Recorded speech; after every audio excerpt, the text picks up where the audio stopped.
டே 15 of இஃப்தார். அதாவது ஒரு message வந்துருந்துச்சு. உள்ளே போய் பார்த்தா என் ஃப்ரெண்டு வாடா மாப்பிள்ள நம்மளோட பள்ளிவாசலுக்கு போகலான்னு கூப்பிட்டுருந்தான். அதனால அவன் கூப்பிட்ட பள்ளிவாசலுக்கு போகலான்னு சொல்லிட்டு கிளம்பி போயாச்சு. ஃபவுசில் இஸ்லாம் சுன்னத் பள்ளிக்கு தான் போயிருந்தோம். நல்லபடியாக ஒழு செஞ்சுட்டு பள்ளிவாசல் ரிவ்யூ பார்த்துட்டு இஃப்தாருக்கு போய் உட்காந்தாச்சு. எல்லாத்தையுமே நீங்கள் தான் எடுத்து வச்சுக்கிற மாதிரி. இங்கே பார்த்தீங்கன்னா வடை, இட்லி, அப்புறம் பார்த்தீங்கன்னா கஞ்சி, பேர்ச்சம்பழம்லாம் கொடுத்துருந்தாங்க. ரமலானோட 15 நாள் ஆயிடுச்சு. உங்களோட லைஃப்பை கொஞ்சம் பின்னாடி திரும்பி பாருங்க, எவ்வளோ மாறி இருக்கு. நீங்கள் எந்தெந்த விஷயத்தை நீங்கள் வந்து மாற்றிருக்கீங்க, உங்கள் தப்பான விஷயத்தை உங்கள்கிட்ட இருந்து எடுத்துட்டு புது விஷயங்களை மாற்றிருக்கீங்களா?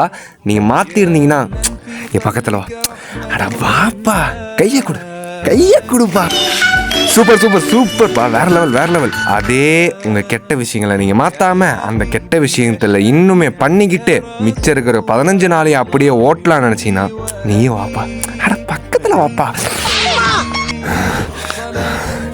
சரி விடு, இதுக்கப்புறம் என்ன ஆனாலும் பரவாயில்லங்க. இதுக்கப்புறமாச்சு திருந்தி வாழ்வோங்க. ஏங்க டிசிப்ளினாக இருங்க. நான்லாம் எப்படி மாறிட்டேன் தெரியுமா இப்போ? அதாவது இன்னைக்கான டிப் இதுதான். டிசிப்ளினாக இருங்க. நாளைக்கு பார்க்குற ஃப்ரீ ஆவானில்ல.